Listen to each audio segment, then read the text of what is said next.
morning, everyone. Welcome to this British Property Federation webinar today. I'm your chair. I'm Helen White, Interim Director of Strategy and Public Affairs at the British Property Federation. The BPF is holding this webinar today to launch our latest research publication that we've produced in collaboration with Savills, and which is entitled Levelling Up the Logic of Logistics. The report builds on previous industrial property research commissioned by the BPF to support our work in advocating for a more responsive planning system to meet the needs of the growing industrial and logistics sector.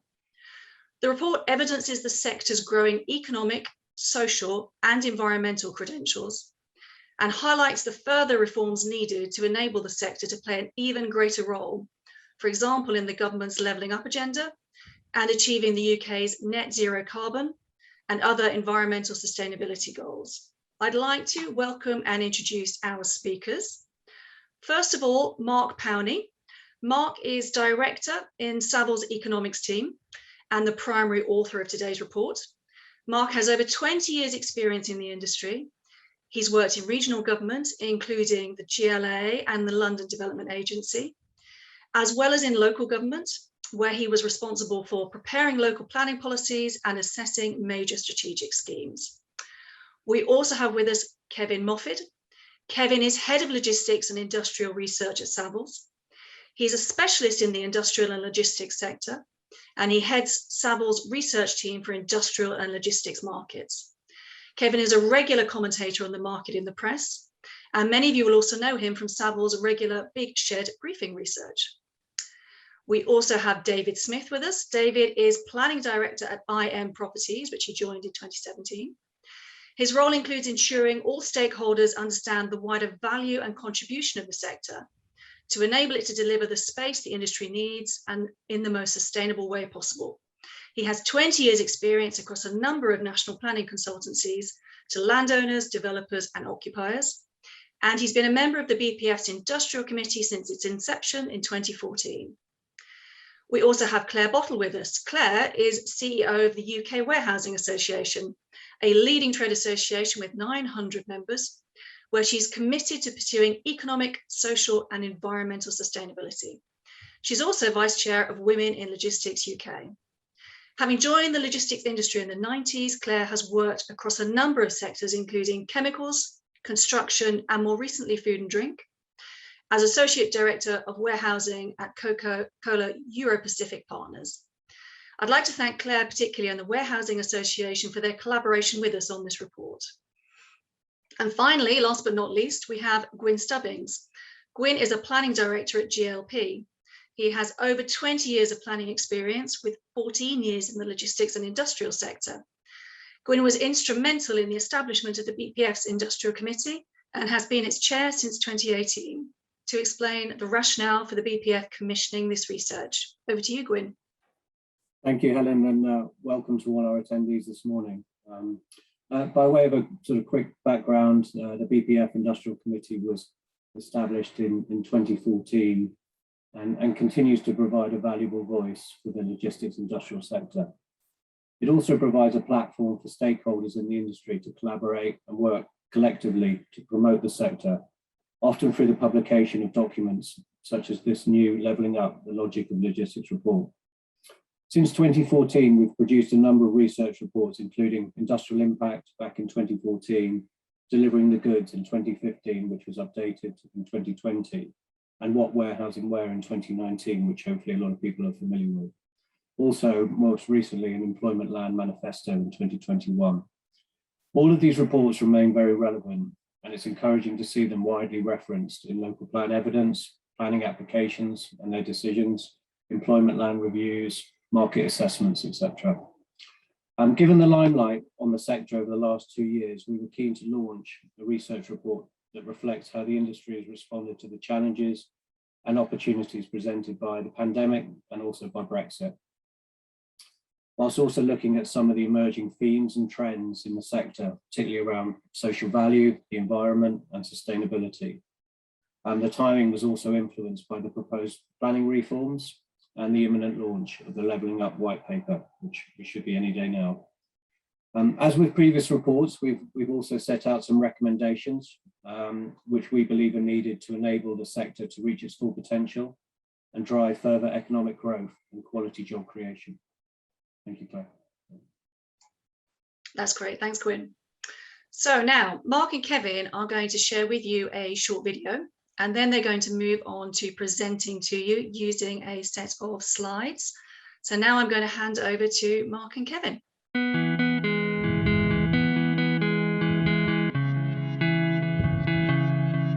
The COVID-19 pandemic has demonstrated that our industrial and logistics facilities are a key part of the nation's critical national infrastructure.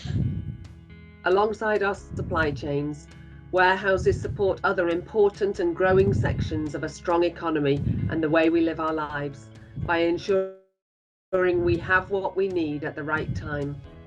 They're as crucial as the roads, rail, airport and port facilities needed to move goods around the country.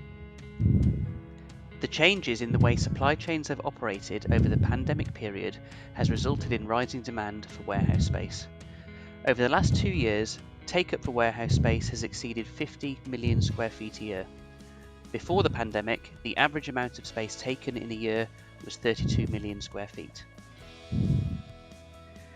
The sector also generates significant economic benefits, supporting increasing numbers of high-quality jobs.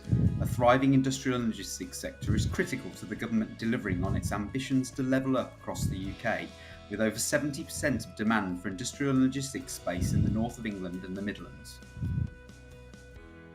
It is against this backdrop that the British Property Federation is delighted to support new research examining the industrial and logistics sector in greater detail. Our report examines the strong economic credentials of the sector, but also finds that industrial and logistics development can bring social value and help companies and local authorities in their journey to net zero. A key finding of our report is that the historic lack of warehouse supply has restricted demand by 29% nationally. We estimate that with future demand for logistics space will be at least 42% higher in Leeds, 35% higher in Manchester, and 29% higher in Birmingham. Our research also finds that the sector supports 3.8 million jobs. A 29% rise in productivity is expected by 2039, and that wage rates are rising quicker than many other sectors. As our economy rebounds from COVID-19, the industrial and logistics sector will help to ensure a green recovery as buildings continue to achieve net zero status and contribute to the greening of supply chains. Enabling the sector to reach its full potential is essential to the government's aspirations to address regional inequalities, but our planning system remains a barrier and is restricting growth in the sector by not allocating enough land in appropriate locations. It is our hope that the findings of this report help the industrial and logistics sector support the levelling up agenda.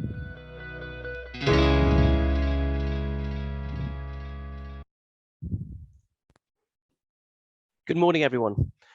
I'm Kevin Moffid, Head of Industrial and Logistics Research for Savills. Mark, my colleague in the economics team, is now going to share his screen. Together, we're going to give a short presentation on the findings and the methodologies that we used in this research project, which has been commissioned by the BPF, supported by the UK Warehousing Association, along with other members of the Industrial Committee at the BPF, who you can see across the bottom of that slide deck there. So we've got a short amount of time to present what is a huge amount of work. I just thought it would be useful in my role to give you a little bit of an overview of what's going on in the market and how that then links into the report, which Mark will demonstrate. As has been mentioned in the opening remarks, the last 2 years have had an amplifying effect on the logistics and property market. Pre-COVID, pre-pandemic, the average level of take-up was around 32 million square feet a year.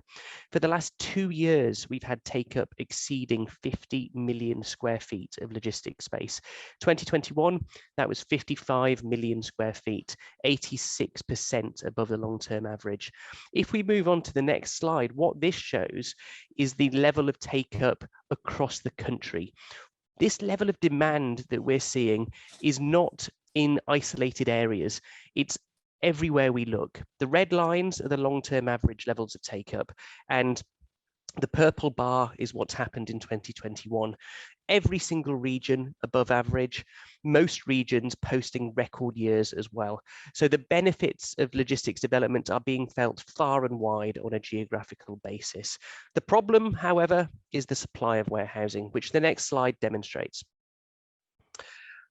Since 2009, the supply of warehouse space has been falling pretty much every single year that passes, from around 100 million square feet, giving us a vacancy rate of close to 25%, to now 17.9 million square feet on the market, a vacancy rate of 2.9%, the lowest it has ever been. So that's some market context into where we are at the moment. If we move on to the next slide, I just want to talk quickly about the logic behind our report. What we've done, building on input from the Savills research team, the Savills economics team, the Savills energy team, the Savills sustainability team, the Savills planning team, a real multidisciplinary group of people working on this project. We've looked at the economic benefits of logistics development, the social value that can be gained from logistics development, and how logistics development can work in what we're calling a green recovery box. And then we make some recommendations. So without further ado, I'm going to hand over to Mark in our economics team, who is going to talk about our methodologies and the results of our research. Over to you, Mark. Thanks, Kevin. Yeah, so I'm going to take you through the main highlights of the report. Hopefully it'll whet your appetite to give it a read. Throughout the presentation, I'll be using the acronym INL, which is short for Industrial and Logistics. Our report sort of kicks off, the first chapter is titled An Economic Powerhouse. And we start this chapter off, and we start the report off by talking about how INL premises, INL facilities are in fact critical national infrastructure. As we mentioned in the video before presenting, it should be seen, INL premises should be seen on the same level as the roads, the ports, the rail freight infrastructure, and the airports needed to move freight around this country. I mean, these facilities are absolutely critical to the way we live our lives. And the idea of it being critical national infrastructure is really borne out in the key stats. The sector employs nearly 4 million people, significant GVA contributor of 232 million. So it's roughly about 14% of the economy. And it's highly productive. And this sort of discussion on the sector's productivity is really important. If we look at the UK in that bottom left-hand chart by the pink bar, the UK lags many of our Western European peers in terms of labour productivity. And this is really, really important to understand, because labour productivity is an extremely important bearing on attracting inward investment, being able to pay higher wages, being able for the government, being able to maximise tax receipts that can be reinvested into critical national infrastructure, such as hospitals, roads, whatever we need to have a resilient economy. So if the UK in a post-Brexit world is going to bridge this productivity gap that we have with many of our European peers, we need to facilitate or allow to grow to its full potential the most productive parts of the economy. And INL is that. It's predicted to grow in the coming years and decades by 29%, which is way higher than the economy as a whole at only 18% productivity growth. But not only is the sector large and more productive than many other parts of the economy, it's also fast growing. So in the last 10 years, the INL sector has delivered 26% job growth, which is way higher than the all economy average at 14%, further demonstrating it as critical national infrastructure. Now, in terms of growth drivers, the one that gets all the media attention is e-commerce. But as that first graph there shows you in the kind of lime green, it's not. The growth drivers supporting demand, these record levels of demand in the sector, it's really multifaceted. Everything from stockpiling and different sorts of uses like dark kitchens and data centers, new occupations, office co-location, all these things are driving demand. But one of my favourite ones that gets talked about not enough is the growth in UK freight. So some of those statistics in the top right there are showing that whether it's LGV traffic, rail freight traffic, global air freight, or port tonnage, these are all going to grow significantly over the coming years and decades. And this is just going to necessitate more INL premises to allow that freight to be moved around the country. Getting back to e-commerce though, yes, it is a major growth driver. But what that bottom right-hand chart shows, in the green bars there are showing housing delivery in the UK since 2007. And you can see as housing, as we're delivering more homes, the growth in internet sales is pretty well moving in lockstep. And what this shows us, we can't plan for new homes without planning for new INL facilities. We're delivering more homes, which means more households, and each household on average is spending more online. So they're very much intertwined. As we all sort of seen, Boris's speech from last year at the Conservative Party conference's vision of the UK becoming a high wage, high skill economy. Well, I think the INL definitely ticks the boxes to help the UK to get to that and realise that ambition. I know there's a lot on this slide, so just in terms of the headlines, if we look at the chart on the top left, what this is basically showing is that in the last 10 years or so, 10 years ago, the sector was a little bit more sort of bipolar, with you had more managers at one end and then lower skilled professions and jobs at the other end. What's happened in the last 10 years is there's a lot more diversity of occupations within the sector, more professional, technical, administrative, R&D roles, all that have come into the profession as the sorts of facilities and companies involved in the sector have evolved and become more advanced and more diverse.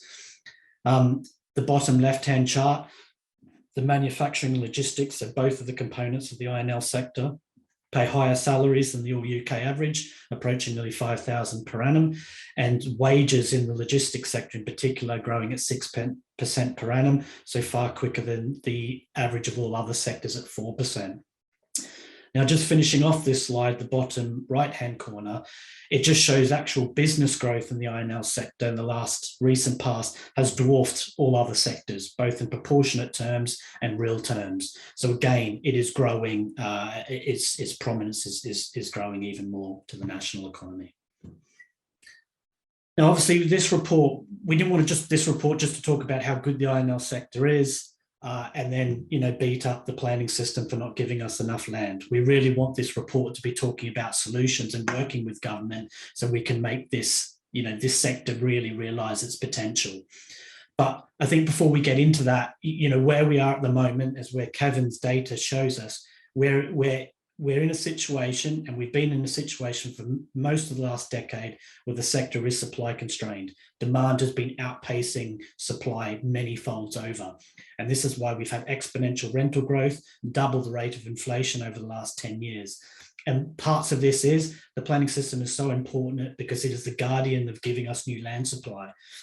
And from our experience, all on our team, we are knowing that the MPPG methodologies are not delivering, they're not accurately assessing future demand for the INL sector. So a lot of local plans are just projecting forward historic demand profiles. If you're just projecting forward historic demand, but we've been in a supply-demand imbalance, all you're doing is projecting forward a supply-constrained trend. You're not actually reflecting true demand. Obviously, consultations with agents and people on the ground is really, really important, and we think that should always be the case. But obviously, the challenge for local plans and their advisors is to project for 10 to 20 years' time. In our professional opinion, the two weakest methodologies around housing growth are a lot of local authorities tried to link INL housing growth with their local housing need. I mean, that doesn't work because INL generally has more of a regional and sub-regional demand profile. Most INL companies have distribution networks around 1 to 4 hours that go well beyond just a local authority boundary. So there's a disconnect there if you're just planning for it in relation to your local housing growth. And then finally, we have issues around a lot of local plans are relying on third-party job projections. As I talked on the first slide, historic job projection in the sector has been 26% in the last 10 years. Some of these job projection mechanisms are only projecting between 7% and -4% growth in the next 10 years. that doesn't reflect reality when we have a sector where demand is stronger than it's been any time in history. So I think this slide, again, there's a lot on this slide, so please bear with me. But I think this slide really, for me, shows the supply-demand imbalance the sector has been grappling with over the last 10 years. So if you just follow the purple line, which is availability, obviously, as you would expect, we had a lot higher availability, around 10 to 12% during the global financial crisis. As we come out of the global financial crisis, the green bars, which are quarterly demand, so leasing demand, become a lot higher. We've come out of the global financial crisis, demand spikes and starts using up a lot of the available floor space. And then that availability trends down and, to really low levels, and is basically, since sort of 2014, it's kind of created a ceiling on demand. So when we've got to such a point where available floor space is so low, a lot of demand cannot be facilitated. It can't find a home. And you kind of see that is that actually the dashed lines there, the first dashed lines on the left part of the chart actually show that average net leasing demand were higher when we came out of the global financial crisis than it's been since post-2015 today. Now, even though we know the sector is way stronger, the demand profiles are a lot stronger now than they were coming out of the global financial crisis. The reason why net demand is lower is because there's no availability. And in market terms, we actually see a market is more at an equilibrium rate between demand and supply when it's 8% availability. And we can see by the purple line, the England INL market dropped below that level in 2014, has been well below that ever since. So we really are in a this is a historic supply-demand imbalance. And just finishing off this slide, having a look at the orange dash lines at the bottom, you can see when the market sort of went below 8% in 2014 was pretty well exactly the same time that we've had year-on-year rental growth net of inflation. And this is because occupiers are competing with each other for limited available stock, which is pushing up rents to very high levels to the point that it's doubled the rate of inflation over the last decade. So obviously we want this report not to just be talking about solutions that are in place, but also to be thought leadership. So what we've done in Savills Economics, along with Kevin's help, my colleague Irene Guillet, and then obviously Richard Hickman, who's head of planning at St. Modwin's, we all sort of got together and actually started to build a new methodology for that we ultimately want to be moved into the MPPG to more effectively estimate future INL demand. So the first part of it, and we've all built a model. So while they might seem technical concepts in the first time I'm presenting them to you, they really are quite simple when you understand it. So obviously what you do as a first step, you need to understand a market's equilibrium rate. That's whether you're looking at a local authority or a sub-region or the national. At the national level, it's about 8%. And the equilibrium level is sort of determined where rents move from negative real growth to positive, or they're around about zero. So at the national level, it's 8%. The second part of our model is over your look back period. So whether it's 5 years or 10 years, because we're all this model is about improving historic trends for supply shortages. So if we have a 5 or 10 year look back period, you identify all the years in that look back period where you had demand below your equilibrium rate. And then the next step is basically you identify in those years what the shortfall is from what actual availability to have, which ideally you would have if you're an equilibrium rate. So that difference in floor space afforded availability, we can then calculate a suppressed demand uplift. And we do this by multiplying the availability shortfall by the ratio of net absorption to availability. So what this calculation tells us is how much extra demand your market would have facilitated had that additional availability been in place. And then what we can do is add that in, it's called a suppressed demand uplift in those years of tight supply. You can annualize that over your look back period and then add it to your historic demand trends to give you a more accurate demand profile into the future over your local plan period. So in some of the headline results, so the headline result at the national level, supply shortages has suppressed demand by 29%. So into the future, we believe future demand, and these are net figures, will increase. So the historic trend is, across the UK is 34 million square feet per annum. If suppressed demand is added, it increases by another 10 million square foot, or 29%. And then obviously you can see some of the calculations there for some other key markets in the UK, Birmingham 29% uplift, Derby 30%, and so on. I would just like to finish that these are minimum figures. Our model also does further uplifts for e-commerce growth and other factors as well. So you've got my contact details, and Richard's and Irene's and Kevin's in the report should you want to know more about this methodology. Now, moving on to our next chapter about social value, called Growing Social Value Credentials. I mean, one thing that we know, and maybe it's a failing of the industry, is in the planning, we're not really arguing enough or presenting enough the wider social value and economic benefits of INL's wider supply chains. Those supply chains create drivers, people working at ports, people driving HGVs, so a lot more jobs and economic benefits through the supply chain. We feel if the sector is allowed to grow to its full potential, we believe that the sector will support 45,000 construction jobs per annum and 400 million of social value per annum. We also believe it's allowed to grow by this extra 29% that we estimate, the sector could deliver over 500,000 apprenticeships in the next 10 years. This is extremely important statistics given youth unemployment is currently 14.6%. We also feel the sector is extremely important to the government's levelling up agenda.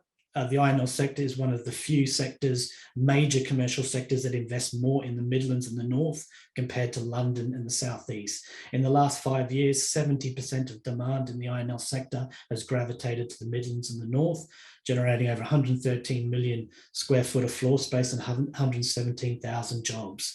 And as you can see by that chart there, the green shows recent INL developments in the last 5 years, and you can actually see that they're actually well located with regards to some of the most deprived neighbourhoods in the UK. So the sector can actually bring, as we said, better paid jobs, diverse skilled jobs to these deprived communities to improve their employability. We talk a lot about in the report the link between INL and housing. A different slant on it is we're seeing this a lot more in the real world, is a lot of INL developments are coming forward as part of wider garden village schemes and wider mixed use developments.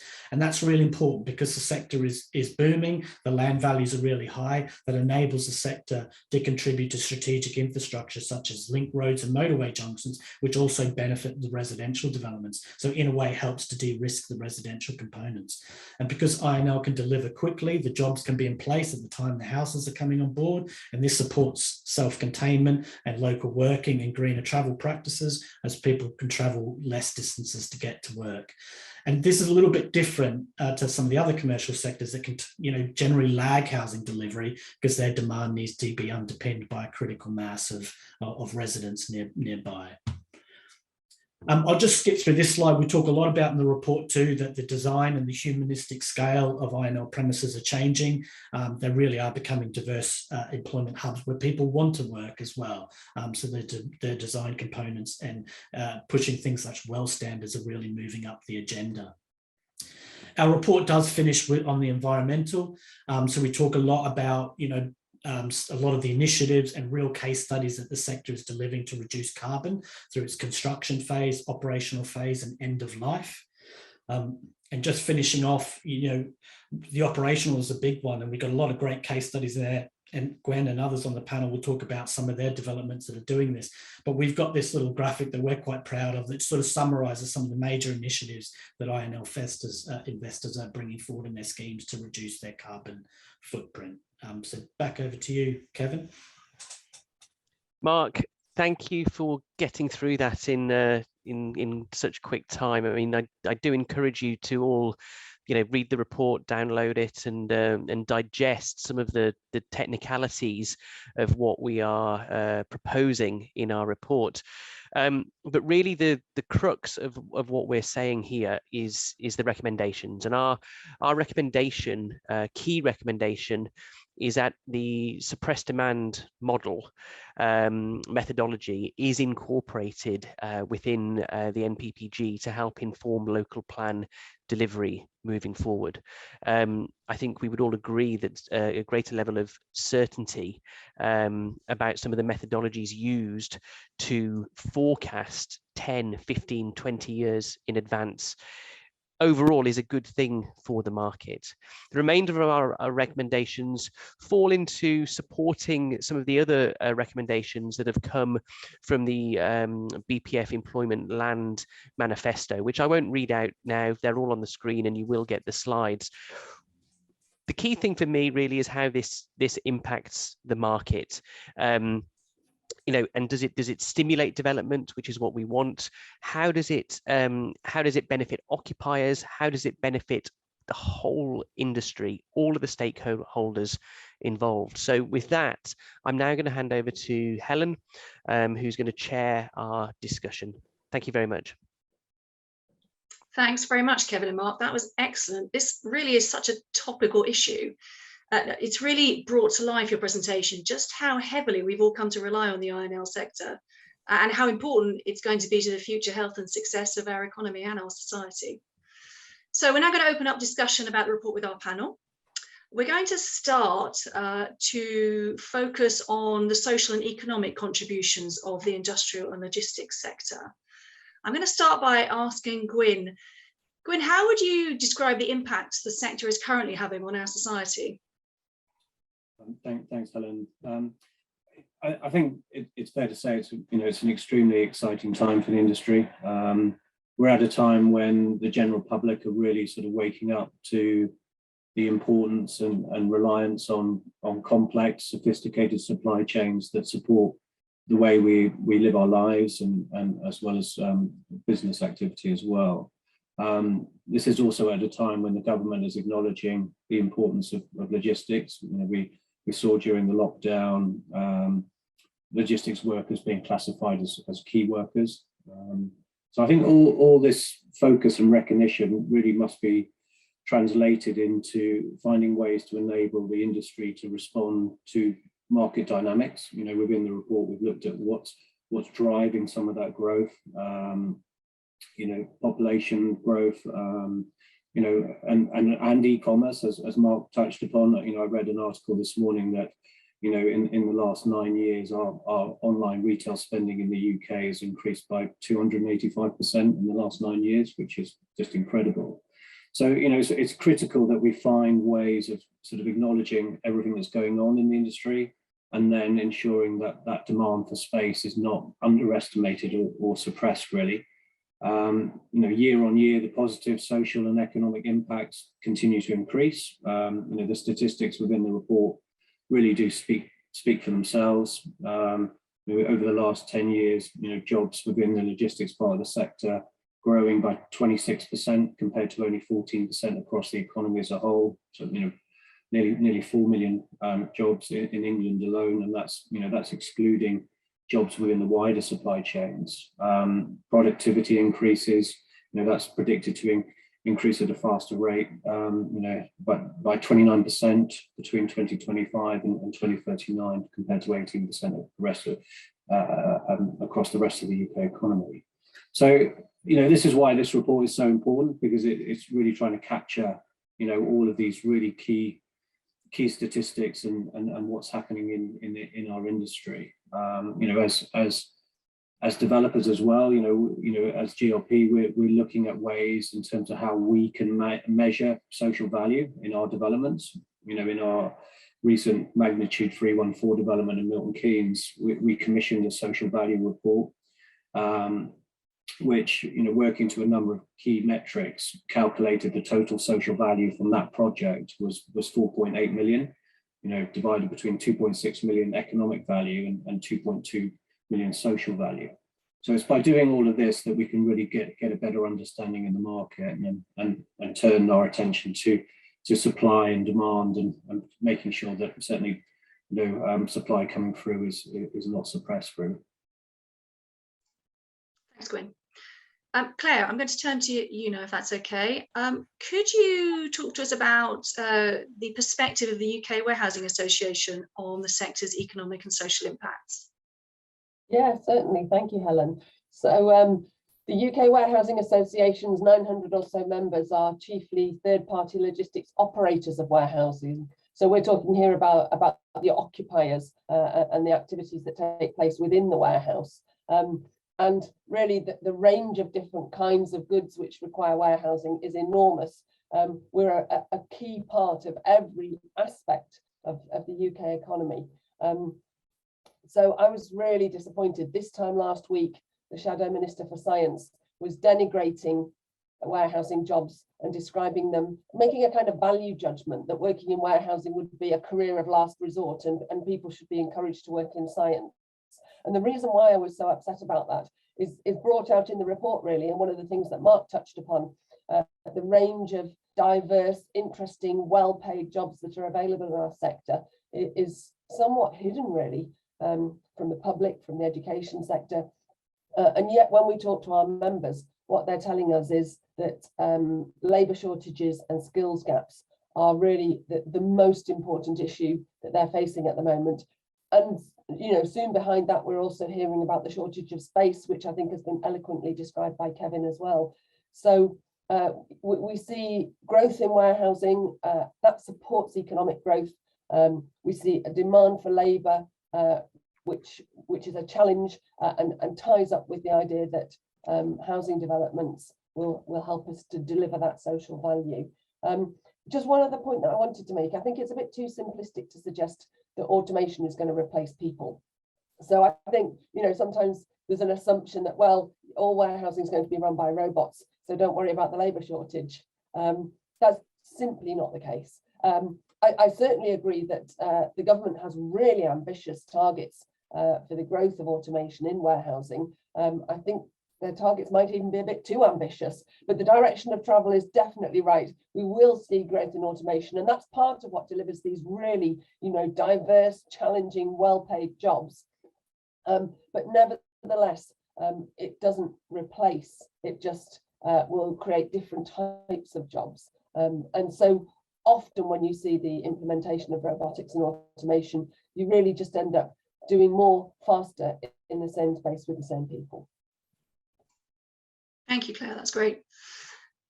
David, now if you wouldn't mind talking to us a little bit about what you see as the key challenges and opportunities for the sector in both adding and demonstrating even greater economic and social value in the future. Thanks, Helen.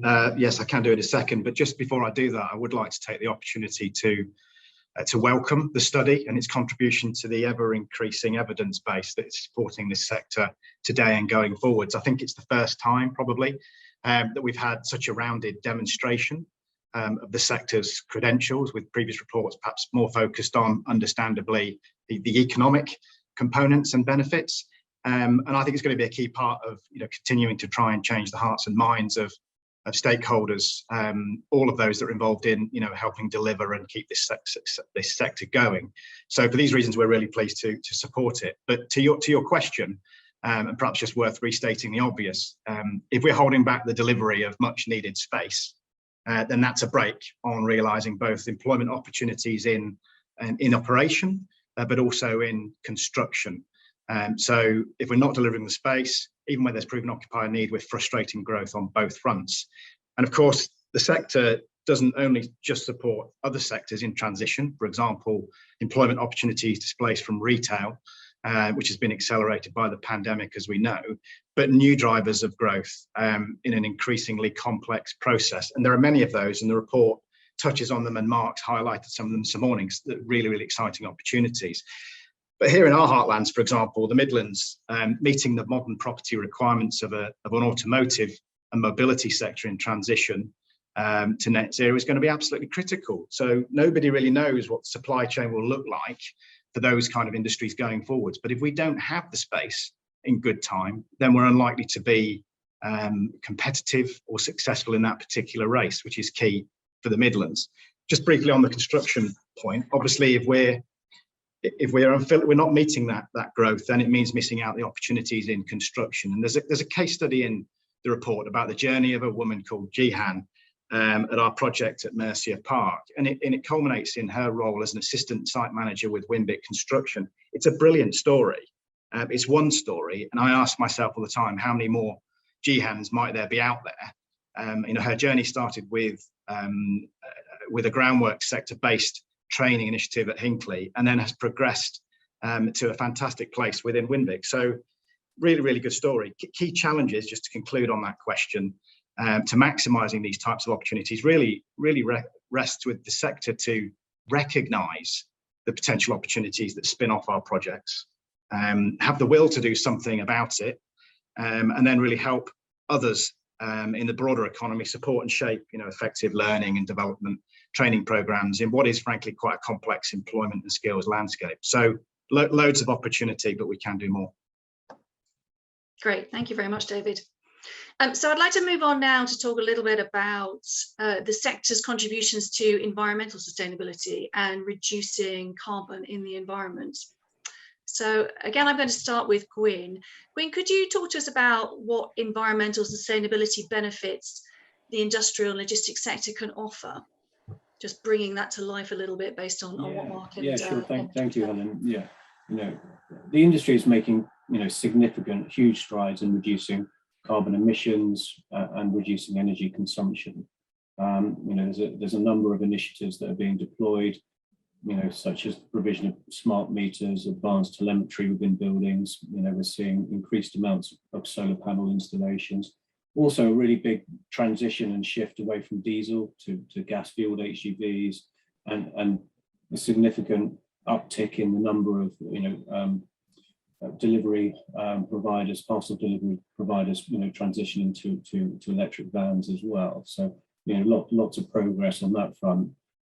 Also, and featured, prominently and rightfully so within the report is how the industry is looking to achieve, net zero carbon in construction.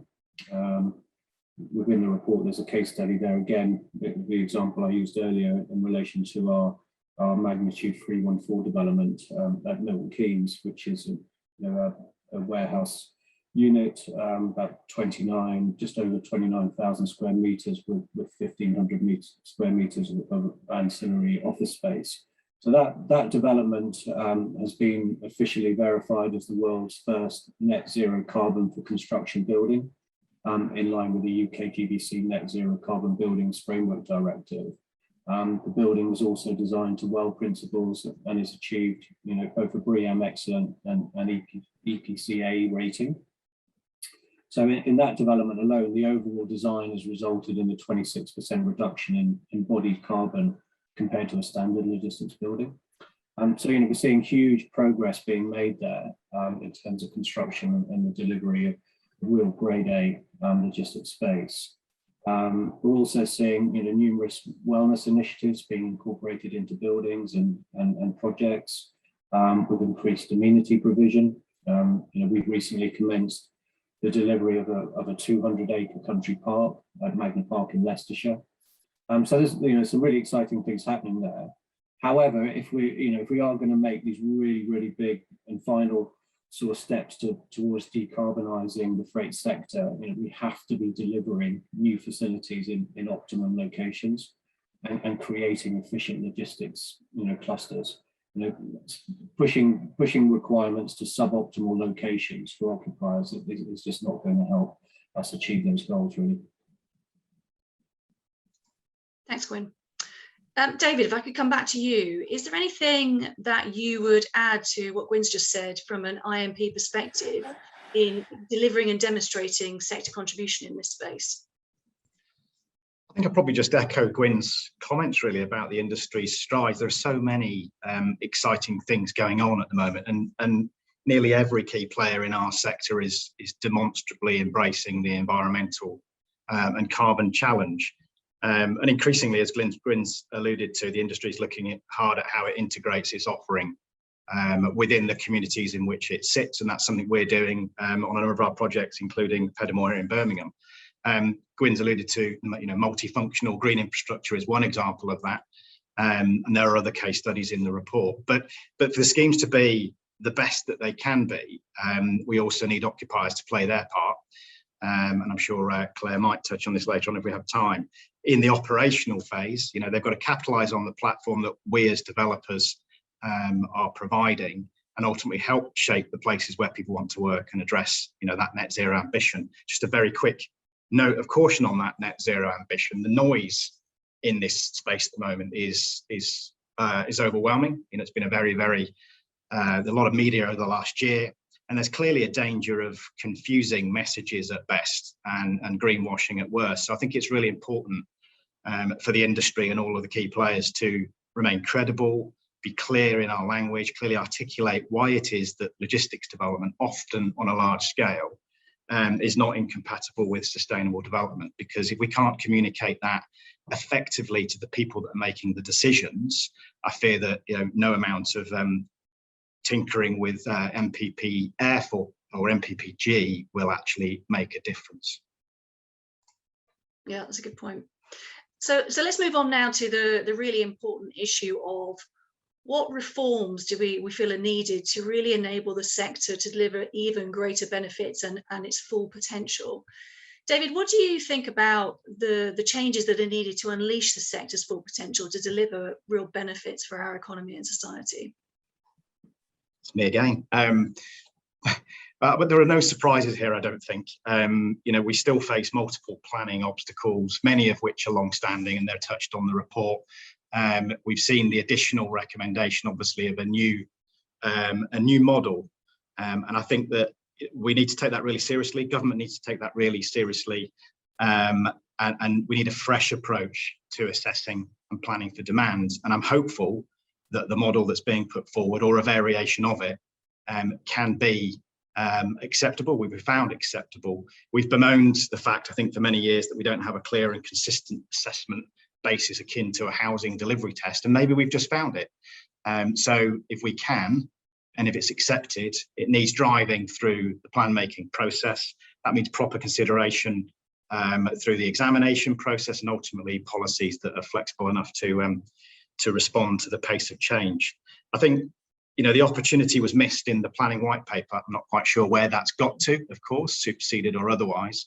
But now there's a real opportunity with the levelling up white paper to properly embrace this sector and everything that it can deliver. So this report is well timed.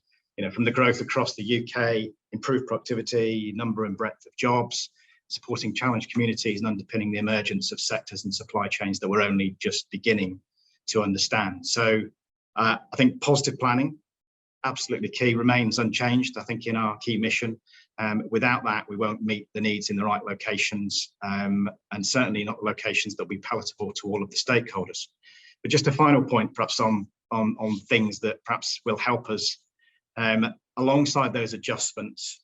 We need better joined up thinking and promotion across multiplicity of interests. We've heard today, we see in the report, it's an increasingly complex process.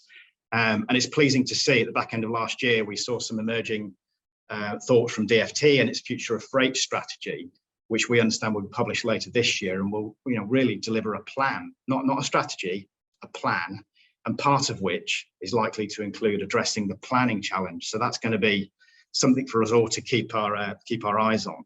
And it looks like government might just be taking things a bit more seriously, but it's obviously a bit regrettable that it's taken a pandemic perhaps to accelerate that. But let's move on and deliver some positive policy changes. Thanks, David. That's great. Claire, if I can come back to you, what's your view on how the sector can contribute to creating more efficient and smooth supply chains? Obviously, also a very, very topical issue. Yeah, sure. Thanks, Helen. So fundamentally, the role of the warehouse, like any other aspect of a logistics network, is about balancing cost and service. It's all about kind of managing that trade-off. And for whoever owns the goods that are inside the warehouse, part of that is a question about how much working capital they want to dedicate to their inventory levels.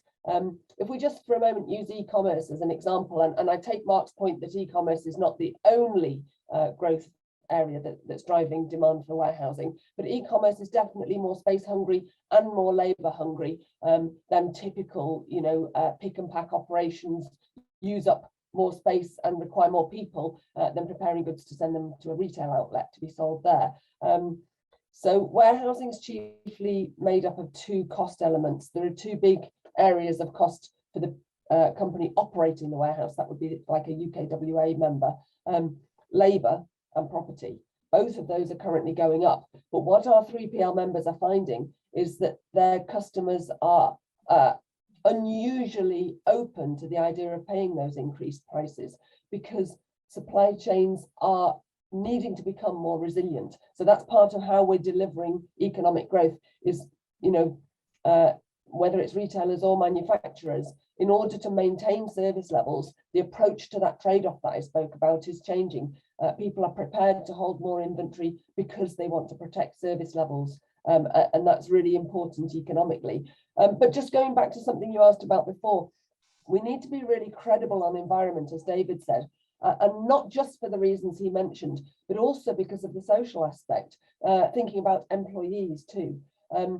And again, if I can just talk a bit about what e-commerce has done to economic models. 20 years ago, if you wanted to return something, you would take it back to a shop on the high street. Now, warehouses have become real engines of processing returns. And what I think that hints at is a new role for warehousing in a circular economy, where activities like repurposing, repairing, recycling of goods and packaging, warehouses could be a real powerhouse for delivering some of that. So, to sort of summarize on the answer to your question, I think policymakers need to recognize that warehouses are a key part of delivering a range of different political objectives, not least of which is levelling up. Thank you, Claire. That's great. Mark, could I come to you now? What do you see as the key obstacles for the sector at the moment? Well, obviously, it's the lack of land supply and what it's doing to demand. But I think I've talked enough about that in the presentation and the need for our new model. In addition to that, I still think, with local government planners who I spend a lot of time discussing with, there's still misconceptions out there that this is a low density employer with lower skilled jobs. And yes, it does have a lower density on-site, lower density profile than things such as office and retail. But as I sort of alluded to in the presentation, it's the supply chains where there's so much additional employment generated within the sector. And I think we need to be better at presenting that as part of planning proposals. I also think too, there's kind of rigid view of what, there's industrials, so people that make things and cause environmental nuisance, and there's warehouses that just move boxes around and distribute them. That is not the reality. And we've got some really great case studies in the report where companies now are really co-locating their office staff with their production, their R&D, their distribution to really create these kind of diverse hubs. So we've got the Gymshark case study in there, and another one from Bidfood, and this is what we're seeing all the time. And I think, the HCA, it is the HCA Employment Density Guide is a great guide, but it's not really now picking up the diversity in the different jobs and different job densities, because now you do get office jobs, you do get R&D jobs, you do get technical jobs in INL premises. And then I'm just sort of finishing off with back to the methodology. We've already, for the last year or so, been lobbying government. So we've had a couple of meetings with MHCLG. We presented it last week with positive meetings with the Levelling Up Housing and Communities Committee. So we really are committed with our methodology. We think it is right, and we're really keen to have more detailed discussions with people who are joining with us today to promote it. Great, thank you very much, Mark. Yeah, I have to say I found the case studies in the report fascinating, and they really helped to really bring everything to life. So I'd really encourage everybody in the audience to read those case studies. Kevin, could I come to you? Your primary role at Savills is commenting on the market dynamics of the INL sector. What do you think would be the market implications should the recommendations of the report not be delivered, for example? Yeah, so my role is looking at where take-up's heading, where supply's heading. What does that mean for rental growth? What does that mean for investors? And fundamentally, if there's no warehouse product, we don't have a functioning warehouse property market. And my observation really is that the market finds a way, as we've seen over the last 2 years, where we have had this amplified take up, and critics may say, well, okay, well, we have had this amplified take up, and therefore there isn't a problem. Well, I would counter that by saying, well, actually, the market has found a way because of the urgent reality of the pandemic situation. And I would turn the question slightly on its head and say, well, what are the consequences of doing nothing? Because actually, that would mean that occupiers have to settle for suboptimal solutions. They may have to take second-hand buildings that don't meet the necessary environmental credentials. They may have to choose to locate in a location where they actually didn't want to. A huge part of a supply chain's cost is transport, and let's take London as a good example of this.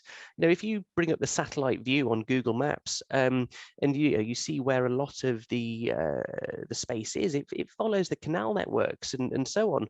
We don't move a great deal of product by barge anymore, and so my point overall is that we have to get the locations right for where these buildings are located, and we have to follow the market. And for that, we have to have the supply. Looking at the questions that are coming in, there's a lot around vehicle movements and transport and so on. And my answer to that is, well, that is a huge issue, and it's right that it's flagged. But actually, if we can get these warehouses in the right place for the business that's operating them based upon their supply chain, inwards and outwards, that will go some way to reducing the emissions, reducing the vehicle movements, because the buildings are in the right place at the right time for their operations. Yeah, that's a really interesting point, Kevin. Thank you. So we're actually doing really well on time. So we've got a good 15 minutes left to run, which gives us time to bring in some questions from the audience, which is fantastic. So I've seen a comment in the chat about the role of modular and intensification in addressing the supply constraint issues. Quinn, would you like to kick us off on that one? What are your views on that? And then perhaps David might want to comment as well.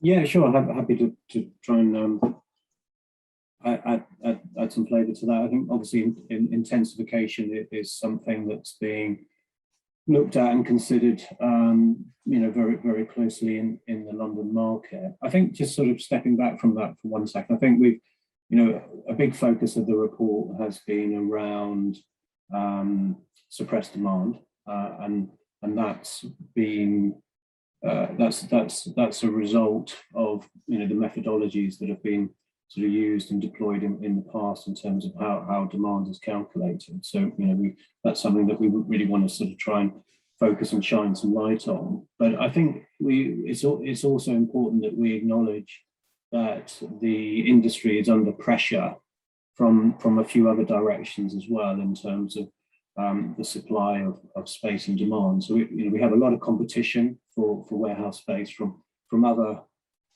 other sort of users as such. Data centers is something that's we're seeing increasingly more of in the UK.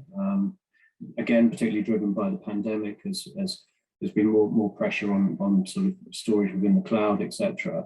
So they're all competing for the same space as well. We've seen a big increase in film studio expansion in space as well. So there's pressures coming from there.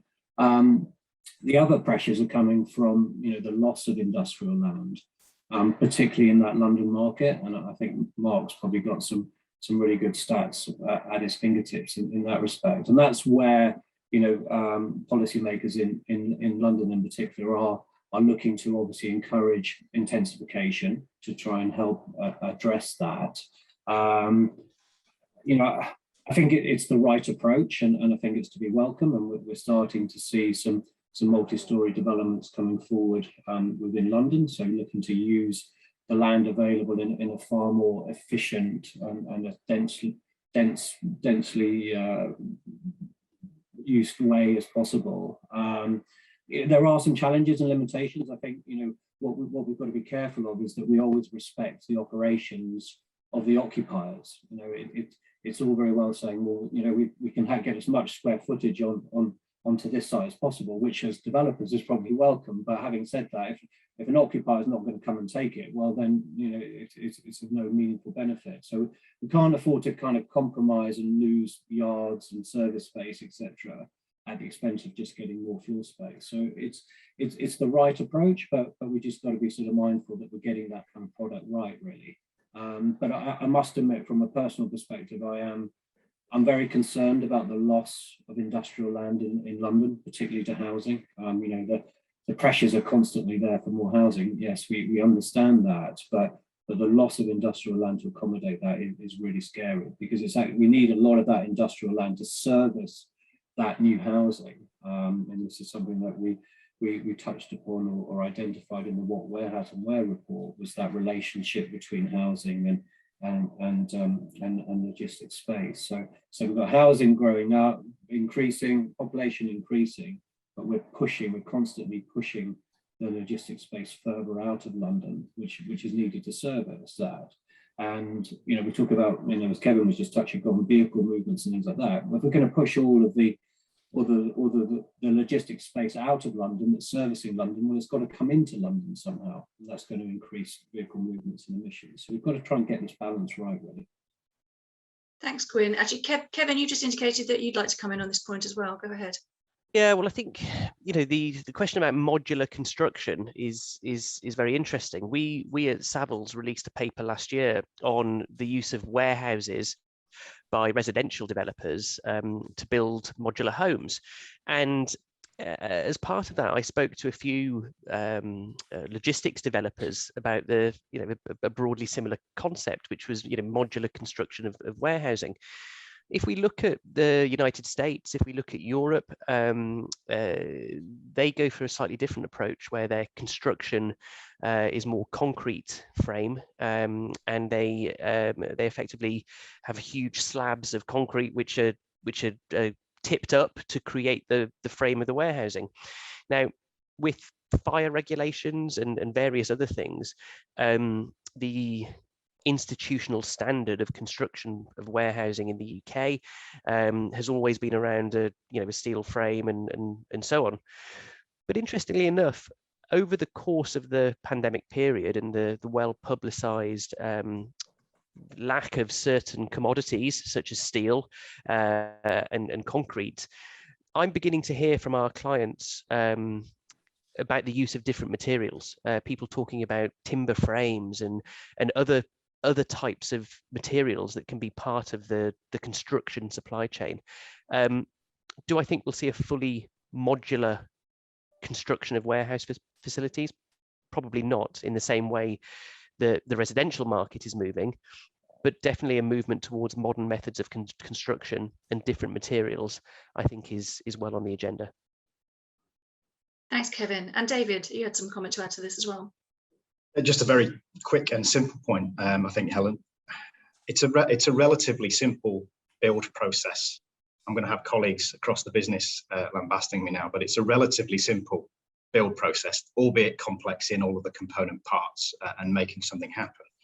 So there's probably a place for modular somewhere in that, and Kevin's alluded to that. But actually, the great beauty of it being such a simple process is, once we have the land, we know we have the need, we can get on and deliver, and we can deliver very, very quickly.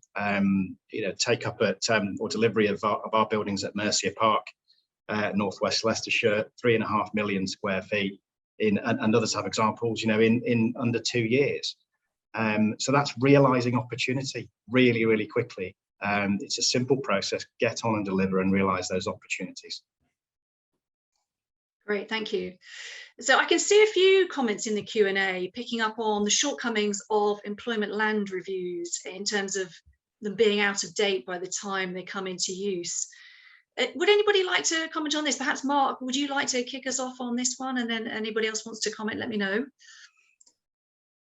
Thanks. Definitely. I mean, there is a big challenge with local authorities. Having been in local government myself, I know that the issues of getting a local plan through all the systems and being adopted. But yes, the market is fast moving. It moves faster than what local plans are developed. So there is a big challenge.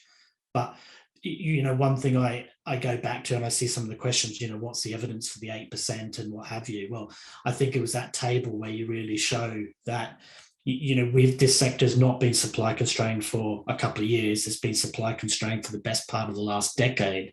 And I just go back to those points, it's the market that is going to deliver the buildings. And as we see, when you go below 8% or you're supply constrained, you've got exponential rental growth. It's put a ceiling on realizing demand. And I think this is really critical. I mean, I go back to a lot of local authorities and we have quite frank discussions, and we always seem to get there in the end. Where are the jobs going to come from in the near term? Offices struggling. You need £30 a square foot to be viable. Retail has its challenges. So INL is going to be a really big economic and employer into the future. So I think, its facilitation is extremely important for us to realise the potential of our economy. It's not going to be the only game in town, and we don't want it to be, but it is extremely important. And I think it's just local plans need to be a little bit more responsive to these supply-demand dynamics and really look at the market, because it is what's going to deliver INL and all other land uses in their plans. Thanks, Mark. That's great. Anyone else want to come in? Sorry, go on. Just to add a little bit on that, I think as we've identified in the report, our concerns that employment land reviews have sort of been backward looking to then try to calculate and forecast, demand going forward. We obviously focused heavily on the changes needed to methodology. But I think it's also really important that people understand changes that are happening within the sector in terms of and what those changes are going to do in terms of future demand. We are seeing buildings getting bigger, and that's being driven to a large extent by the way occupiers use the buildings. We're seeing long lease lengths. So if an occupier is going to take a building for commit to it for 15, 20 years, they need to be able to grow into it, so they need expansion space. So we are seeing the average size of warehouse buildings getting bigger kind of year on year. Now, we fully appreciate that means they're more land hungry, but we've got to be recognizing these emerging trends. So if the buildings are going to get bigger, we've got to factor that into how we do our methodologies, really. Thanks, Quinn. Anyone else on the panel want to comment on that one? Just one of the observations that I've had and have always had, and you could argue that I would say this because my day job is working with data. And, I first started out doing this 15 years ago or so. And, simple questions like how much warehousing is there in the UK couldn't be answered 15 years ago. We've worked with the UK Warehousing Association to tackle some of those questions. But really, employment land reviews are working on historic data, and data is improving all the time. But as things stand, I think it'll be my career's work to get 100% accurate and data updated in a very timely fashion, without some sort of intervention from central government, to have a national register of all of these things. Maybe that's the next topic of the BPF paper. But joking apart, data is key. Visibility and transparency. We've made some huge strides in the commercial world, but I think in the public sector there's a long way to go on that. Thanks, Kevin. So we have got a few minutes left. I'm going to ask each of the panel members to highlight a key action that you want to see taken as a next step following this report, and who you think needs to take this action. Gwyn, if I could come to you first, please. Yeah, sure. Thanks, Helen. Yeah, I think it would be remiss not to probably start with planning. I think, it goes without saying, my view, and hopefully a shared view on behalf of the BPF is that, you know, we really do need a more agile and responsive planning system, you know, to respond to the sector's needs. You know, the industry is changing so rapidly and evolving, but we've got to keep pace with that from a planning system perspective. Great, thanks, Gwyn. And Claire, could I come to you next, please? Yeah, sure. And trade associations sometimes fall into the trap of telling government what it's got to do. So I'm not going to do that. I'm going to tell you a bit about what the industry is going to do. We're going to be looking for talent in more imaginative ways.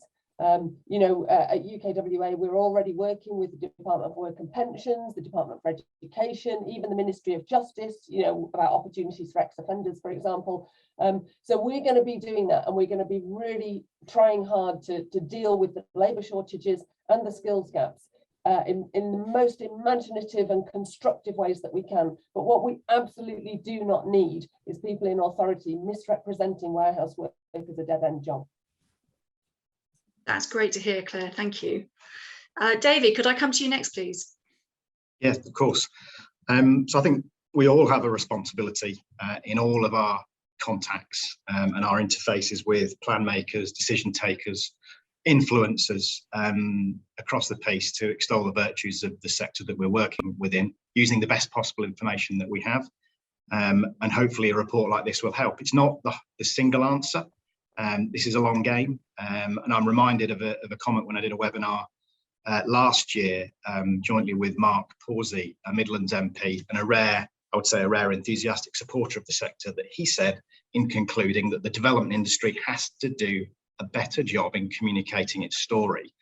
And that's what this report's about. This is the stepping stone to communicating a broader story, a broader message, better to a wider audience. So let's take it far and wide and make sure that people who need to see it and need to understand it have access to it. Thanks, David. Yeah, I agree with you. Effective communication is vital. And Kevin, can I come to you now, please? Yeah, so aside from the recommendation that I made at the concluding part of my presentation, I would just like to ask everybody on this call, you know, to read the report, share the report with your teams, with your colleagues. If you want to engage with us to understand the methodologies and how we've worked on it, please do. And you know, and really, you know, it's been a labour of love for Mark in particular, and Savills, the whole Savills team. So really, we just want people to digest it, to try and understand it, and to really engage with everybody on this call. Thank you, Kevin. And Mark, I'm going to give you the last word. Well, first of all, I'd like to thank the BPF and the client team for letting us loose to do a report such as this. I'd like to think the report, has demonstrated that the INL sector is critical to the way we live. It's a major economic and social value generator. It's fast growing and it's really productive. And just for me, with all this in mind, if we don't facilitate its growth, we're just undermining the potential of our economy in a post-Brexit world. Yeah, absolutely. Thank you, Mark. And, I want to just wrap up by thanking all of the panel members, all of the speakers today, Mark, Kevin, Gwyn, Claire and David. Thank you so much. That was excellent. And thank you to all of the BPF members who've been involved in supporting this work. Thank you to my colleagues, Sam Benstead in our policy team, who's led the work on this for us, and to Michelle Killington in our events team. If audience members, if you'd like to find contact details for those involved, they are in the report, as I think has been referenced. But finally, thank you to all of you as the audience for joining us today. I hope you found it insightful, interesting and engaging, and have a great rest of the day. Thank you, everyone.